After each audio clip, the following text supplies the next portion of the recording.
안녕하십니까. 6월 28일 6월의 마지막 주네요. 월요일 요양 새벽 묵상 시작하겠습니다.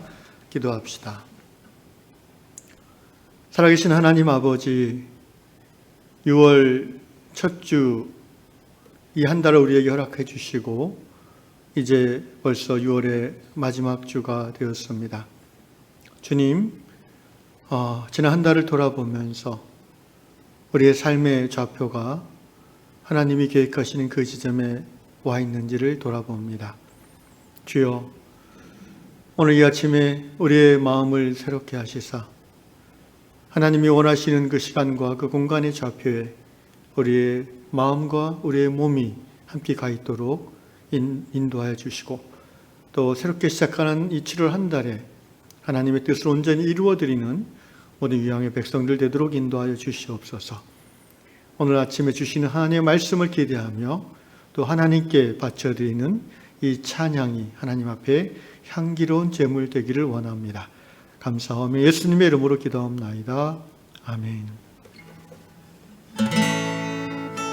가서 제자 삼으로 함께 찬양하십시다. 갈릴리 마을 그 숲속에서 주님 그 열한 제자 다시 만나시사 마지막 그들에게 말씀하시기를 너희들은 가라져 세상으로 가서 제자 삼으라 세상 모든 사람들을 세상 모든 영혼이 내게 달렸나니 가서 제자 삼으라 나의 길을 가르치라 내가 너희와 항상 함께하리라. 갈릴리 마을 그 숲속에서 주님 그 열한 제자 다시 만나시사 마지막 그들에게 말씀하시기를 너희들은 가라져 세상으로 가서 제자 삼으라 세상 모든 사람들은 세상 모든 영혼이 내게 달렸나니 가서 제자 삼으라 나의 길을 가르치라 내가 너희와 항상 함께하리라. 가서 제자 삼으라 세상 모든 사람들을 세상 모든 영혼이 내게 달렸나니 가서 제자 삼으라 나의 길을 가르치라 내가 너희와 항상 함께하리라.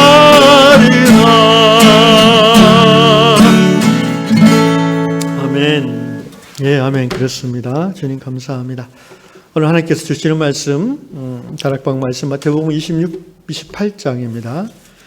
마태복음 마지막 장 28장의 마지막 5절을 보도록 하겠습니다.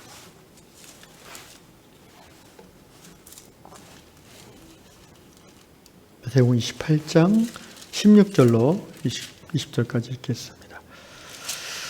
11제자가 갈릴리에 가서 예수께서 지시하신 산에 이르러 예수를 배웠고 경배하나 아직도 의심하는 사람들이 있더라. 예수께서 나와 말씀하여 이르시되 하늘과 땅의 모든 권세를 내게 주셨으니 그러므로 너희는 가서 모든 민족을 제자로 삼아 아버지와 아들과 성령의 이름으로 세례를 베풀고 내가 너희에게 분부한 모든 것을 가르쳐 지키게 하라. 볼지어다 내가 세상 끝날까지 너희와 항상 함께 있으리라 하시니라. 아멘. 예수께서 부활하신 후에 어느 날 제자들을 갈릴리 지역의 어느 산으로 오라고 하셨습니다. 이 시점이 40일 동안 부활해 계신 그 기간 중에 며칠째인지는 정확히 알 수 없습니다만 갈릴리 지역의 산으로 모이라고 하셨습니다. 안타깝게도 어떤 산인지는 알려져 있지 않습니다. 예수께서 일부러 모이라고 하신 걸 보면 굉장히 중요한 말씀을 제자들에게 하고자 하신다고 생각합니다. 그런데 18절 보니까 17절에 보니까 아직도 의심하는 사람들이 있더라.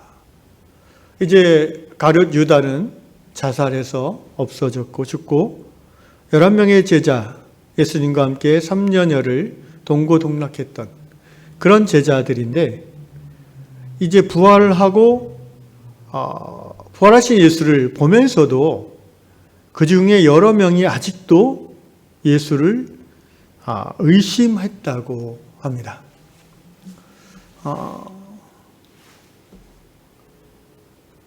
상당히 좀 어색하게 들릴 수도 있는 말이지만 곰곰이 생각해 보면 여전히 그럴 수 있다고 생각합니다. 부활하신 예수님이 정말 지금 그 예수님인가도 의심할 수 있고요. 이 부활하신 예수님이 진정 하나님의 아들 메시아이신가 여전히 의심할 수 있습니다. 문제 없습니다. 왜냐하면 예수님이 그것에 대해서 사도 마태는 뭔가 문제를 제기하는 마음으로 아직도라는 말을 썼지만 그 모든 것을 알고 계신 예수님은 문제 삼지 않으셨다는 것입니다. 이런 방구 그 부분에 대한 말씀은 안 하십니다. 믿는 제자들과 함께 아직도 의심하는 제자들 포함해서 모두에게 예수님은 동일하게 명령을 내리십니다. 왜 예수님이 그러신지 아십니까?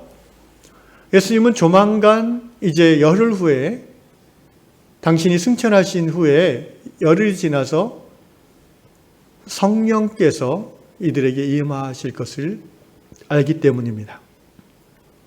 예수의 부활을 목격하고 예수의 부활을 믿게 된 제자들이 성령을 받으면 그 모든 의심이 다 사라지고 그들의 영혼 깊은 곳에서 불타오르는 믿음으로 믿음의 사람으로 변화될 것을 알기 때문에 예수님은 아무런 말씀을 하지 않으셨습니다. 이렇게 그리고 그들에게 명령하셨습니다. All authority in heaven and on earth. 하늘에 있는 모든 권세 그리고 땅 위에 있는 모든 권세 has been given to me. 아버지께서 나에게 주셨다라는 것이죠. 수동태로 표현했으니까 땅의 권세를 받은 사람을 우리는 보통 고대로부터 왕 또는 황제 또는 오늘날에는 대통령, 수상 등으로 표현합니다. 그럼 하늘의 권세를 다 가진 사람은 누굴까요? 미국 대통령이겠습니까? 중국 주석이겠습니까? 신흥시 로마 황제겠습니까? 여러분, 땅이라 했을 때는 현실 세상의 권세를 말하지만 하늘의 권세라고 했을 때는요, 그것은 단순한 그 시대를 포함하는 의미가 아니라 시간과 공간을 초월하는 영원한 권세를 말합니다. 바로 하나님 한 분 외에 이 권세를 갖고 계신 분이 없죠. 그런데 하나님께서 부활하신 예수님에게 땅의 권세뿐 아니라 이 하늘의 권세도 주셨다고 예수님은 선언하셨습니다. 이제 부활하신 예수님은 창조와 구원과 심판하시는 모든 권세를 받으셨고 이제 하나님 나라를 이 세계 가운데 완성하시고자 하십니다. 그런 목적으로 예수님은 부활하신 후에 제자들에게 이제 명령을 주시는 겁니다. 그런데 시공간을 초월해서 모든 시대, 모든 나라의 왕으로 곧 하나님의 통치를 이루시는 그 시작이 바로 이 장면인데 어떻게 보면 참 볼품이 없습니다. 모든 시대, 모든 나라를 초월한 왕의 어떻게 보면 선포식인데 로마 황실의 그 화려한 궁전에서 일어난 것도 아니고 옛날 중국의 그 화려한 자금성, 황제가 사는 성을 지금도 그렇게 표현하죠. 자금성이라고 하는데 거기서 모인 것도 아니고요. 그냥 갈릴리 이름 모를 야산 어느 한 숲에서 또는 구석에서 이 일이 일어나고 있는 것입니다. 주후 1세기 갈릴리는 세계적으로 보면 총구석이라고 할 수 있습니다. 지금도 그 지역은 세계의 중심이 전혀 아닙니다. 만왕의 왕이신 예수님은 작고 초라한 갈릴리의 시골 마을 산속에서 온 우주와 온 시대를 다스리는 하나님 나라의 왕으로서 선포를 시작하셨습니다. 그리고 그 왕의 통치를 전하고 대행할 사람들 11명의 별 볼 일 없어 보이는 그 시대의 평범한 남성들을 모아놓고 그렇게 명령하시는 것입니다. 어찌 보면 참으로 소박하다 못해서 세상적인 시각으로 보면 뭐 장난하는 것도 아니고요. 오늘날 무슨 그 유명한 할리우드 스타가 뭐 영화를 찍고 무슨 그 팬미팅을 해도 이거보다는 화려할 겁니다. 아무도 지켜봐 주는 사람도 없고 아무런 어떤 화려함도 없고 그런데 말입니다. 원래 이런 겁니다. 원래 진리는 소박한 것입니다. 정말 진정 위대한 것은 드러나지 않는 것입니다. 아름답고 정말 장엄하고 놀라운 것들은요. 그것을 알아볼 눈이 있는 사람에게만 보이는 것입니다. 그러므로 이 성경 마태복음의 마지막 부분에 살짝 적어놓는 것만으로도 진리는 마침내 드러나게 되어 있는 것입니다. 그런 의미에서 이 11명의 제자들이 부활하신 예수님 앞에 무릎을 꿇고 예수님의 소위 The Great Commission, 대위임령의 말씀을 듣는 이 장면이야말로 세상 사람들에게는 드러나지 않는 장면이지만 바로 이 순간 온 하늘에서는 모든 천사와 천군은 이 부분을 주목하면서 정말 긴장하면서 기쁜 마음으로 우리가 월드컵 결승을 보는 그런 심정으로 이 장면을 천군 천사들은 그리고 이미 하늘나라에 있는 영혼들은 보았을 것이라고 저는 생각을 합니다. 바로 이 순간이야말로 진정한 하나님 나라 역사의 런칭 타임이기 때문입니다. 예수님의 위임령의 이 내용은 무엇입니까? 쭉 써 있지만 한 가지입니다. 한 가지. 뭐냐면은 세상 모든 사람들을 제자 삼아라라는 것입니다. 예수님의 마지막 제자들에게 주신 하나님 나라 선포의 사명을 담아 떠나보낸 제자들에게 주신 마지막 명령은 제자 삼으라는 것입니다. 교인 삼아라, 숫자 채워라 그런 의미가 아닙니다. 제자 삼아라. 제자란 무리랑 다르다고 했죠. 무리는 그저 자신들의 욕망을 채우기 위한 수단으로서의 예수님 따라다니는 사람들이라면 제자는 스승으로 예수님을 모시고 물론 예수님의 본질, 구원자이시며 하나님이심을 받아들이며 스승으로 예수님을 통해서 배우고 존경하며 기꺼이 예수님의 살았던 삶의 내용대로 살아가기로 결단하는 자들. 그게 쉽지는 않지만 그렇게 그래도 하려고 결단하고 인내하고 기도하는 그런 사람들을 제자라고 합니다. 이 제자된 11명에게 예수께서 주신 사명은 한 가지입니다. 너희 같은 제자 만들라는 것입니다. 가서 제자 삼는 것입니다. 그리고 제자 삼는 그 내용, 컨텐츠도 알려주셨습니다. 첫째, 성부와 성자와 성령의 이름으로 세례를 베풀라. 뭔가 그 세레머니를 하라는 것입니다. 근데 이 세레머니는 어떤 마침형으로서의 세레머니죠. 성부와 성자와 성령의 이름으로 세례를 베푼다는 것은 먼저 믿는 성도들이 교회다운 교회를 이룸으로 사람들에게 복음이 전해지는 것을 전제합니다. 생각해 보십시오. 성부와 성자와 성령의 이름으로 세례를 베풀라고 했는데 누구에게 베푸는 겁니까? 이미 믿는 세례받은 사람들에게 베풀 이유가 없지 않습니까? 그러므로 불신자 중에 전도된 자들이 교회로 들어와서 세례를 받는 것을 이야기하는 것입니다. 전하는 자가 없이 어찌 믿겠습니까? 자신들이 제자의 삶을 살아내지 못하는 교회가 어찌 세상 사람들에게 복음을 전하고 세상 사람들을 변화시킬 수 있겠습니까?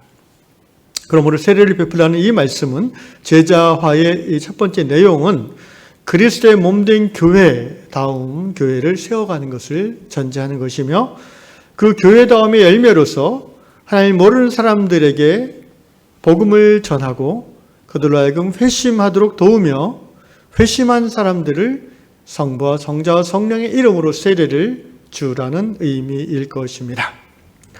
이것이 바로 제자 삼음의 첫 번째 컨텐츠이고요. 두 번째 제자 삼음의 컨텐츠는 뭡니까? Make teaching and to obey. 내가 너에게 말한 모든 것을, 예수님의 말씀을 좀 더 확장하면 하나님의 말씀을, 66권 성경 말씀을 가르쳐라. 누구에게요? 세례받은 사람들에게.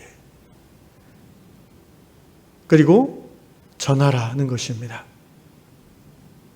순종하게 하라는 것입니다. 성경의 말씀, 하나님의 말씀을 제자 세례를 받고 교회 안에 들어와 형제 자매된 지체들에게 먼저 배운 너희가 가르치라는 것입니다. 가르침의 목적은 무엇입니까? 순종하기까지입니다. 한마디로 말씀대로 살아가는 자들을 만들라는 것입니다. 교회의 본질은 성령 안에서의 코이노니아, 곧 예배와 성도의 교통이라고 했습니다.